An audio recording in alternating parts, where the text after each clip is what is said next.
তোমালোক আছে সকলোৱে ভাল বহুতে মোক কমেণ্ট কৰিছিলে কি মই এছ স্কুটি কেনেকৈ পালোঁ তো মই তোমালোকক আজি ক'ম যে এছ স্কুটি যোনে এবাৰ এছ দিছা তোমালোকে কেনেদৰে পাবা ঠিক আছে মই কেনেদৰে পালোঁ যিহেতু মই ট্ৰেইনিঙত আছিলোঁ কিন্তু তথাপিও মানে আমাৰ ঘৰৰ মানুহে আনিলেগৈ গৈ পেলাই কিবা এইবোৰ মানে যোনবোৰ কাগজ পত্ৰ কাম তোমালোকক আজি সকলো কথা কৈ আছোঁ যোনে এবাৰ এছ দিছিলা যাৰ পাৰ্চেণ্টেজ 75 এবভ আছে তোমালোকে কেনেকৈ স্কুটিখন পাবা কিমান দিনৰ মূৰত পাবা মই কেনেকৈ পাইছিলোঁ সকলো কথা তোমালোকক কৈ আছোঁ তোমালোকে ভিডিঅ'টো যিমান পাৰা শ্বেয়াৰ কৰি দিবা লগৰবোৰলৈ আৰু যদি স্ক্ৰীনৰ শেষলৈকে চাই থাকিবা তোমালোকক মই সকলো কথা কৈ আছোঁ মই কেনেদৰে স্কুটিখন পাইছিলোঁ এতিয়া ধুনীয়াকৈ খাৰা কৰি থোৱা আছে কিন্তু কৈ আছোঁ সকলো কথা তাৰ আগতে স্কুটিখনৰ চিনেমেটিক শ্বট এটা চাই ল'ম ঠিক আছে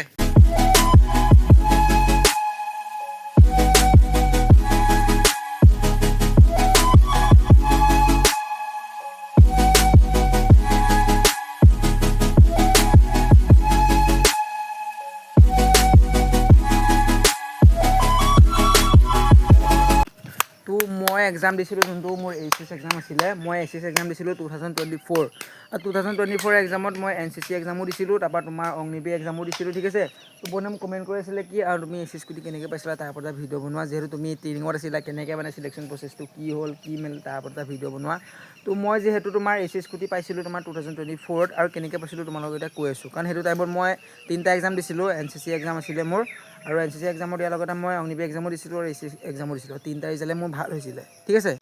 তো মোক কেমেৰা ধৰি আছে আজি আমাৰ তোমাৰ মমাৰ পিতেক ইয়াৰ অভিজিত দাস তো থেংক ইউ তুমি কেমেৰা ধৰি দিয়াৰ বাবে ঠিক আছে থেংক ইউ ৱেলকাম বুলি কৈ দিয়া ৱেলকাম ঠিক আছে তো মই এক্সাম দিছিলোঁ তোমাৰ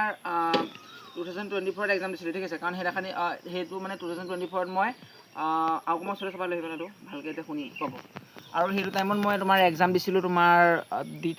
3টা দিছিলোঁ অগ্নিবীৰ এক্সামো দিছিলোঁ আৰু মোৰ 3টা এক্সামে ভাল হৈছিলে আৰু তোমালোকে গম পোৱাই 75% এবভ থাকিলে স্কুটি দিয়ে তো স্কুটি তোমালোকে ডাইৰেক্ট পাই নোযোৱা ঠিক আছে তোমালোকে যদি 2025ত যদি মানে যোনসকলে দিছিলা এইচ পাছ কৰিছিলা তোমালোকে ডিচেম্বৰ পাবা নহ'লে জানুৱাৰী ফেব্ৰুৱাৰীত স্কুটি পাবা ঠিক আছে যোৱাবাৰতকৈ মানে এইবছৰ অলপ লেট কৰিছিলে স্কুটি দিয়া তো তোমালোকে যোনে 75 এবভ পাই থৈছা তোমালোকে স্কুটি পাবা ঠিক আছে কিন্তু প্ৰথমে তোমালোকে এৱাৰ্ডটো পাবলৈ মাতিব মানে তোমালোকে যোনটো নাম্বাৰ দিছিলা তোমালোকে ৰেজিষ্ট্ৰেশ্যন কৰাৰ সময়ত তোমাৰ কলেজত যেতিয়া চলিছিলে মানে তেতিয়া যোনটো নাম্বাৰ দিছিলা তোমালোকে সেইটো নাম্বাৰতে মানে পাবা স্কুটিখন সেইটো নাম্বাৰতে তোমালোকৰ মেছেজ আহিব কল আহিব আৰু তোমালোকে প্ৰথম আনন্দৰাম এয়াৰটো পাবা ঠিক আছে তাৰপিছতে স্কুটিখন পাবা আৰু যেতিয়া তোমালোকে ডিলাৰলৈ মাতিব নিজৰ ডিষ্ট্ৰিক্ট ৱাইজ যিহেতু যেতিয়া তোমালোকৰ ডিলাৰলৈ মাতিব তাত তোমাৰ আনন্দৰাম এৱাৰ্ডটো লাগিব ঠিক আছে আৰু তোমালোকৰ যোনবোৰ ডকুমেণ্ট তোমালোকে ভালদৰে ৰাখিবা পিছত যেতিয়া মানে বিচাৰে মানে তোমালোকে ভিডিঅ' চাই ল'বা কোনবোৰ ডকুমেণ্ট লাগে তো সেইবোৰ ডকুমেণ্ট আগতীয়াকৈ বনাই ৰাখিবা যে স্কুটিখন মানে যেতিয়া ডকুমেণ্ট ভেৰিফিকেশ্যন হয় তেতিয়া মানে ইমান তোমালোকৰ অসুবিধা নহয় ঠিক আছে আৰু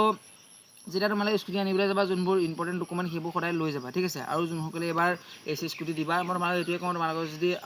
চৰকাৰী স্কুটি পাবলৈ মন আছে বা অন্যান্য স্কলাৰশ্বিপ যদি পাবলৈ মন আছে তোমালোকে 75% উঠাব লাগিব আৰু তাৰ কাৰণে তোমালোকে কষ্ট কৰিব লাগিব ঠিক আছে সেইকাৰণে তোমালোকে ভালদৰে কষ্ট কৰা ভালদৰে পঢ়া এতিয়াৰ যদি ভালদৰে পঢ়া তোমালোকে নিশ্চয় এটা ভাল পাৰ্চেণ্টেজ আহিব কিন্তু তোমালোকে যদি লাষ্টত 2 মাহ 3 মাহ থাকোঁতে মানে পঢ়া তেতিয়া তোমালোকে গম পোৱাই কিমান এটা ডাঙৰ চিলেবাছটো তোমালোকে কমপ্লিট কৰিব নোৱাৰিবা আৰ্টছৰ যোনসকল ষ্টুডেণ্ট তোমালোকে ভাল ষ্ট্ৰেটেজি দিছোঁ তোমালোকে এটা ভাল পাৰ্চেণ্টেজ উঠোৱা ঠিক আছে মোৰ লজিকখন 100ৰ ভিতৰত 99 আছিলে মোৰ কেনেকৈ মই 100ৰ ভিতৰত 99 পাইছিলোঁ ঠিক আছে মই 6টা ছাবজেক্টৰ ভিতৰত এটাতো মই পঢ়া নাছিলোঁ কাৰণ 5টাত পাছ হ'লেই হ'ল তো মোৰ ইংলিছত 51 আছিলে বাকীকেইটাত মোৰ চবতে লেটাৰ আছিলে ঠিক আছে মোৰ আছামিছত 80 তোমালোকৰ 91 আছিলে তাৰপৰা এডভান্স আছামিছত 92 তাৰপৰা তোমালোকৰ পলিটিকেল চায়েন্সত 88 আৰু লজিক এণ্ড ফিল'চফিত 99 আৰু তোমালোকৰ আছামিছত আছিলে মোৰ তোমালোকৰ ক'লোৱে আৰু ইংলিছত আছিলে 51 ঠিক আছে আৰু মই সেইকাৰণে তোমালোকক কওঁ তোমালোকে মেক্সিমাম 6 মাহ 7 মাহৰ আগৰ পৰা প্ৰিপেৰেশ্যন কৰিবা আৰ্টছ হওক ছায়েন্সৰ কথা নেকি আৰ্টছসকলৰ সোনকালে হৈ যায় কাৰণ তেওঁলোকৰ ইমান মানে হাৰ্ড নাথাকে কোৰ্চটো কিন্তু যোনসকল ছায়েন্সৰ ষ্টুডেণ্ট তেওঁলোকক মই সেইটোৱে ক'ম তোমালোকে ভালদৰে আগতীয়াকৈ প্ৰেক্টিছ কৰা ঠিক আছে কাৰণ আজিকালি দিনত তোমালোকে গম পোৱা 75 এটা পাৰ্চেণ্টেজ গোটোৱাটো কিমান এটা হাৰ্ড হৈ পৰিছে ঠিক আছে তো তোমালোকে যদি নিজে কষ্ট কৰা পাবা আৰু লগতে স্কলাৰশ্বিপো পাবা যোনসকলে 75% পিছত তেওঁলোকে স্কুটি পালাই কিন্তু তোমালোকে অন্যান্য সুবিধাও পাবা ঠিক আছে আৰু তোমালোকে নিজৰ যেতিয়া ডিষ্ট্ৰিক্ট ৱাইজ তোমালোকৰ যোনটোৰ আছুৰ ফালৰ পৰা সভা বিতৰণ অনুষ্ঠান হয় তাতো তোমালোকৰ আদৰণি জনাব তো বহুতো সন্মান পাবা গাঁওখনৰ বাবে সন্মান নামি আহিব নিজৰ পৰিয়ালটো হওক নিজৰ স্কুল কলেজখন হওক তো এটা ভাল মানে যেতিয়া ভাল লাগে যেতিয়া তোমালোকে ৰিজাল্ট ভাল কৰিছিলা তোমালোকে নিজে গম পাবা কিবা এটা গৌৰৱ ফিল হয় কিবা এটা প্ৰাউড ফিল হয় সেইকাৰণে কওঁ তোমালোকে এতিয়া কলেজ গ'লে অনাই ঘূৰি থাকিবা যেতিয়া ফ্ৰী টাইম পোৱা তোমালোকে লাইব্ৰেৰীলৈ গৈ ভালদৰে পঢ়িবা আৰু যেতিয়া তোমালোকে সঁচা কথা কৈছোঁ মই যেতিয়া NCCৰ মাজতো তোমালোকে গম পোৱা NCC তোমালোকে ইমান ক্লাছ কৰিবলৈ নাপাওঁ তো যেতিয়া মই বেছিভাগ কলেজ নাছিলোঁ NCCলৈ গৈছিলোঁ আৰু যেতিয়া কলেজ গৈছিলোঁ লাইব্ৰেৰীত মানে ফ্ৰী টাইমলৈ পঢ়িছিলোঁ ঠিক আছে তো তোমালোকে যদি স্কুটি ল'বলৈ মন আছে তোমালোকে এতিয়াৰ পৰা পঢ়িব লাগিব যোনে এবাৰ 75 পাই থৈছা তোমালোকে অল দ্য বেষ্ট তোমালোকে এতিয়াৰ পৰা মই